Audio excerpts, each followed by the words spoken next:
ఈ హత్య కేసుని నిజానికి సిబిఐ అంతకుముందు సిబిఐ రాకముందు అప్పటి ప్రభుత్వం వేసిన సిట్ సేకరించిన సమాచారం కానీ సిబిఐ సేకరించిన సమాచారం కానీ చేసిన దర్యాప్తు కానీ ఇవన్నిటిని చూస్తే ఈ పాటికి ఈ కేసు క్రిస్టల్ క్లియర్గా ఎప్పుడో తేలిపోవాలి.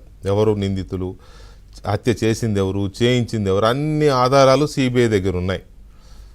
వందల మంది సాక్ష్యాలు ఇచ్చారు, చాలా రకాల సమాచారం క్రోడీకరించింది. అదంతా చూస్తే ఈ పాటికి ఎప్పుడో ఈ కేసు తేలిపోవాలి. కానీ తేలకపోగా సాక్షులు ఒక్కొక్కరు చనిపోతున్నారు. ఇప్పటికే 5 సాక్షులు చనిపోయారు.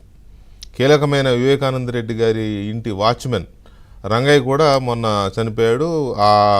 అతను కూడా విషం పెట్టి చంపారనేది ఏదో వచ్చింది పోస్ట్ మార్టం రిపోర్ట్లో, పాయిజనల్ డెత్ అని.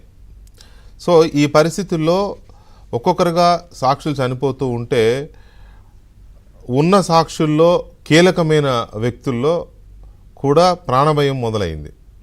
ఎందుకంటే వాళ్ళు హత్య చేసి ఉండొచ్చు, కానీ అంత బలవంతులు కాదు, వాళ్ళు డబ్బులు కాసిపడి చేసిన వాళ్ళు. కాబట్టి వాళ్ళని కూడా అంతం చేసేస్తే, వాళ్ళని కూడా లేకుండా చేసేస్తే ఇక సాక్ష్యమే ఉండదు, దీని మీద చెప్పేవాడు ఉండడు. కాబట్టి మనం సేఫ్ అయిపోవచ్చు అనేది సూత్రధారులు ఎవరైతే చేయించారో వాళ్ళ ఇదిగా కనబడుతోంది. మనం పరిటాల రవి హత్య కేసుని ఇక్కడ ప్రత్యేకంగా చెప్పుకోవచ్చు. అక్కడ అంతే జరిగింది. హత్య చేసిన వాళ్ళందరినీ ఒక్కొక్కరిని లేపేశారు, చేయించిన వాళ్ళు సేవ్ అయిపోయారు. ఇంకంతే, చెప్పేవాళ్ళు లేనప్పుడు ఏ కేసు అయినా ఏమవుతుంది. ఇప్పుడు అదే క్రమంలో మనం చూస్తే వివేకానందరెడ్డి హత్య కేసులో దస్తగిరి ముందు అప్రూవర్గా మారాడు. అప్పటి నుంచి దస్తగిరికి థ్రెట్ ఉండింది. అతను ముందు కొనాలని చూశారు, బెదిరించారు, జైల్లో బెదిరించారు, తర్వాత బయటకు వచ్చిన తర్వాత చంపాలని చూశారు. రీసెంట్గా కూడా అతని ఇంటి మీద అతని భార్యను కొంతమంది మహిళలు వెళ్ళి బెదిరించడం, ఇటువంటివన్నీ చూసాం మనం.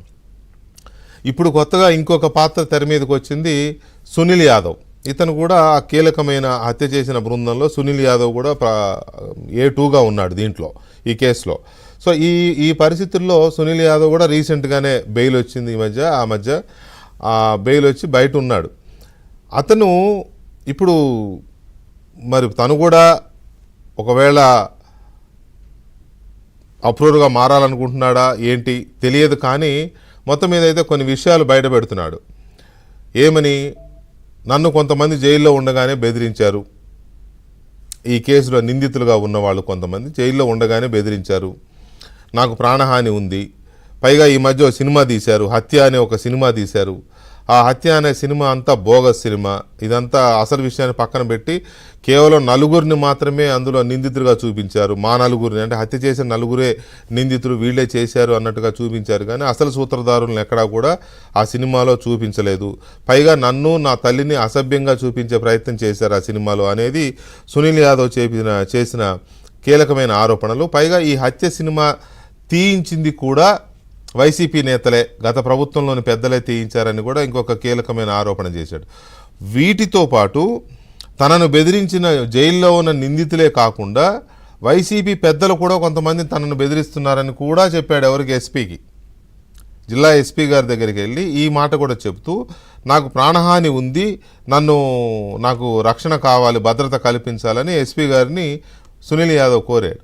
అంటే ఓవరాల్గా మనం చూసినప్పుడు మెల్లమెల్లగా ఈ కేసుని సాక్ష్యాలు లేకుండా బలహీనపరిచే ప్రయత్నం జరుగుతోందని క్లియర్గా అర్థమవుతోంది. ఇప్పటికే కొంతమంది చనిపోయారు, కీలక సాక్షులు. ఇప్పుడు దస్తగిరి, సునీల్ యాదవ్కి థ్రెట్ ఉంది, క్లియర్గా అది కనబడుతోంది.